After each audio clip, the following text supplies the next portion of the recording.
Salut à tous, moi c'est Arthur, enchanté. Voilà, je me présente. Donc en gros, ce que je vais faire sur cette chaîne, c'est que tout simplement, en fait, je vais faire des podcasts. Euh, Pourquoi des podcasts? Parce que je trouve que c'est en vrai la manière, pour moi, la meilleure manière d'utiliser ce que je pense de manière positive, de ce que je pense du foot. Voilà, on va parler de foot. Alors, c'est un sujet très général, on va dire très global dans le monde actuel, sur internet, etc. Mais moi, personnellement, j'adore le foot. Voilà, je kiffe le foot depuis petit. Il faut savoir que j'ai 20 ans.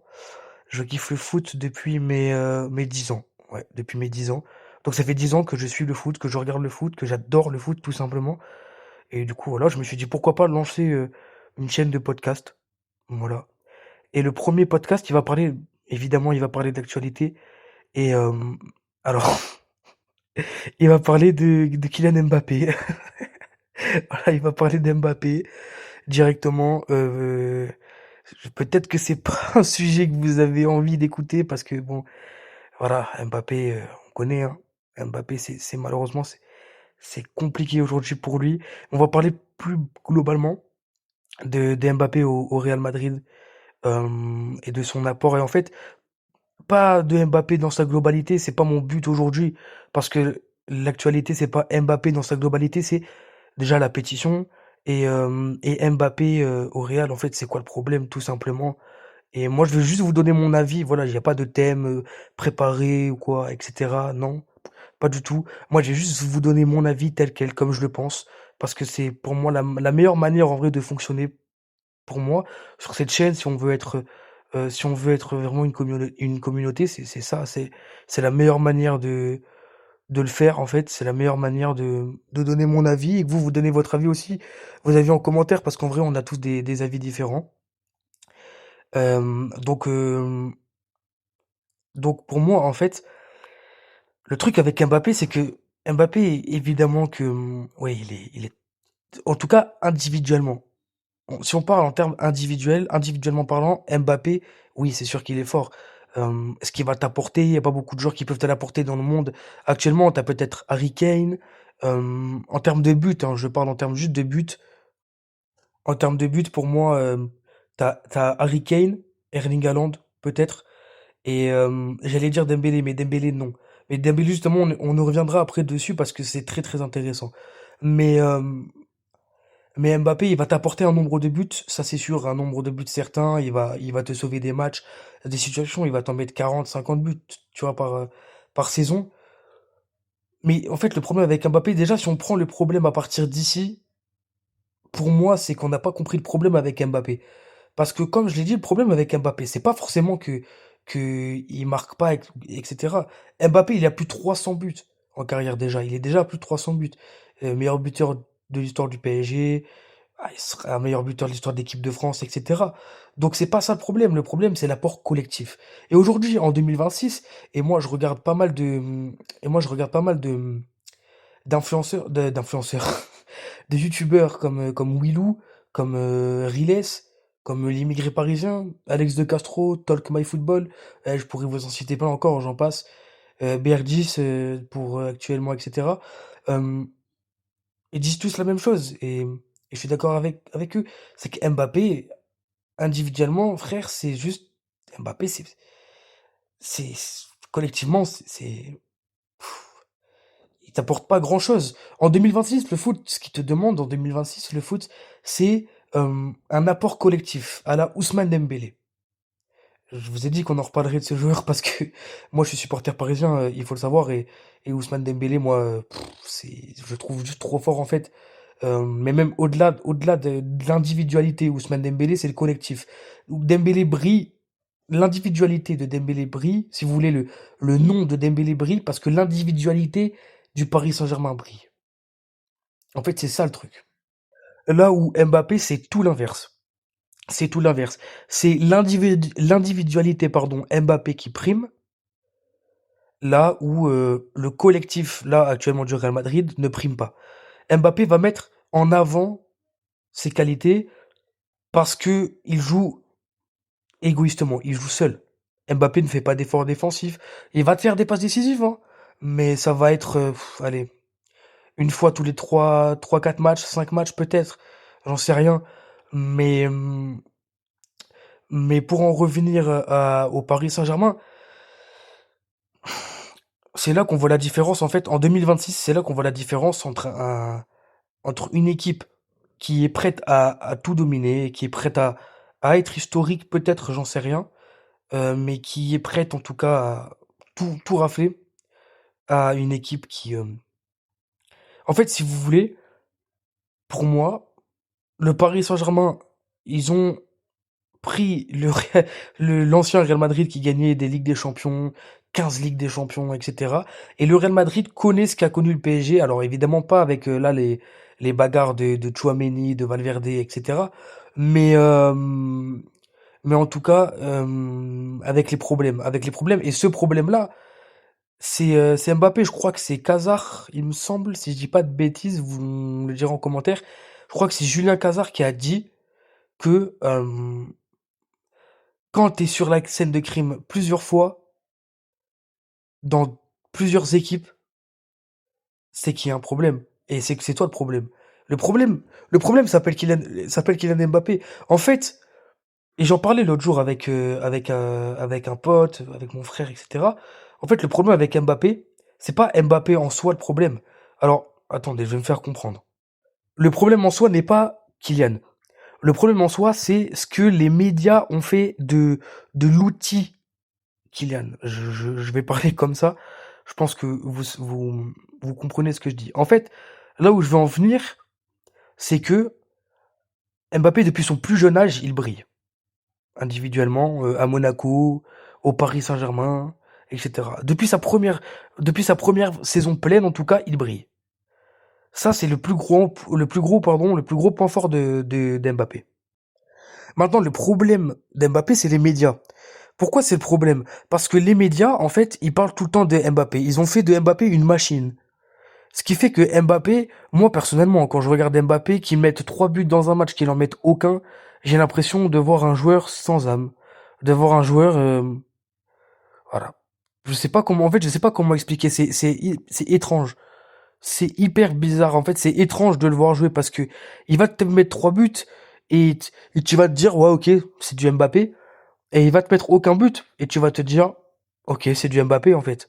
C'est, en fait, c'est ça le truc, c'est que on est arrivé à un, comment dire, on est arrivé à un niveau d'analyse en fait, on est arrivé à un niveau de souciance avec Mbappé où, où tu te dis en fait, le problème c'est pas Mbappé en lui-même, c'est que c'est juste en fait, les médias ont fait d'Mbappé une machine entre guillemets, une machine juste à marquer, une machine à jouer en fait. Juste, on connaît Mbappé par rapport au terrain, par rapport à ses performances, par rapport au football, par rapport à sa profession. Mais on connaît pas Mbappé en tant qu'humain. On sait rien sur Mbappé en tant qu'humain. En réalité, on ne sait rien en tant qu'Mbappé, l'être humain. On sait rien de lui. On sait pas s'il est heureux, on sait pas s'il est triste, on sait pas sa situation actuelle. On sait rien. On ne sait absolument rien. Alors si, on sait qu'il est, qu'il est avec Eder Exposito. Ça, on le sait. Mais c'est tout ce qu'on sait. Et c'est même pas lui qui l'a dit ou quoi. Bon, après, il va pas nous parler de ces histoires de couple. Je pense que ça, tout le monde s'en fout un peu, sans vouloir être vulgaire. Mais ce que je veux dire, c'est que voilà, c'est les paparazzi, enfin, c'est les gens, quoi, en fait, qui l'ont pris en photo, etc. Et bon, même, au bout d'un moment, c'est deux personnalités, c'est deux célébrités, donc on allait forcément être au courant à un moment donné. Mais au-delà de ça, on ne sait pas grand-chose de Kylian, finalement, en fait. On sait rien de lui. Je veux dire, personnellement, on peut pas s'attacher aux joueurs comme par exemple à, je sais pas, moi je pense par exemple à Lionel Messi. Je pense à des joueurs, à part Lionel Messi, j'ai pas d'exemple en tête, mais des joueurs, par exemple Adriano, des joueurs, on sait ce qu'ils pensent, on sait qui ils sont, et on peut plus s'identifier à eux et à partir de là être vraiment objectif en fait, être vraiment objectif parce il y a une globalité qui va rentrer dans la somme, en fait. Là, aujourd'hui, moi, quand je parle de Kylian Mbappé, c'est pas la globalité, c'est juste ce qu'on voit sur le terrain. En fait, c'est juste une machine à marquer, à jouer, à faire son métier et c'est tout. Et après, à l'extérieur de la pelouse, on ne sait rien sur lui. À l'extérieur du rectangle de verre, du football, en fait, on ne sait rien sur lui. On ne sait absolument rien sur lui. On sait pas, voilà, dans sa vie, s'il est heureux, s'il est triste, s'il est père, si, on sait pas grand chose, en fait, de Mbappé. Et, et moi, en vrai, ça me pose pas problème. Moi, je suis pas supporter du Real Madrid. Donc ça me pose pas de problème. Mais je sais pas si sincèrement ça pose des problèmes aux supporters madrilènes, aux supporters voilà du Real Madrid, des Merengues, de la Casablanca. Mais je pense que professionnellement Mbappé doit être désagréable parce que bah justement rien. Je pense que personne ne sait rien sur lui en vrai, en réalité. Ses coachs, etc. Et il y en a qui ont déjà dit qu'ils avaient eu des problèmes relationnels avec Mbappé, notamment au Paris Saint-Germain. Moi, je pense à Pochettino, je pense à Tuchel, qui avait voulu faire bouger les choses. Je pense à comment il s'appelle, Unai Emery, qui l'a pas dit ouvertement, mais qui l'a fait comprendre. Et, et en fait, Mbappé, c'est ça qui provoque. Alors Mbappé n'est pas un monstre, Mbappé n'est pas un joueur enfin très gentil, en tout cas ouvert publiquement, ouvert socialement. Mbappé c'est juste un pantin qu'on a mis là et c'est pas lui en fait c'est pas lui directement le pantin, c'est ce qu'on a fait de lui. En fait c'est ça le truc, c'est ce qu'on a fait de lui, c'est ce qu'on a fait d'Mbappé. Et ça c'est quelque part j'ai envie de dire que il a des torts, mais il est victime de ça. Parce que lui, il voulait juste jouer au foot de base. C'est juste un joueur de foot qui fait son métier finalement. Et je pense que s'il n'y avait pas autant d'impact médiatique sur Mbappé, parce que je pense que c'est le joueur qui fait le plus parler de lui au monde, avec les Mbappé, etc., je pense que Mbappé pourrait jouer différemment. Je pense sincèrement qu'Mbappé pourrait jouer différemment. Et je sais pas du tout, parce que comme je vous ai dit, on connaît rien de lui. Si lui, il est rentré dans sa tête, dans un jeu en mode, ok, les médias parlent de ça, je vais leur donner ça. Je sais pas du tout s'il est dans ça, mais je pense que si les médias parlaient, en tout cas, de choses plus objectives pour Mbappé, plus, on va dire moins,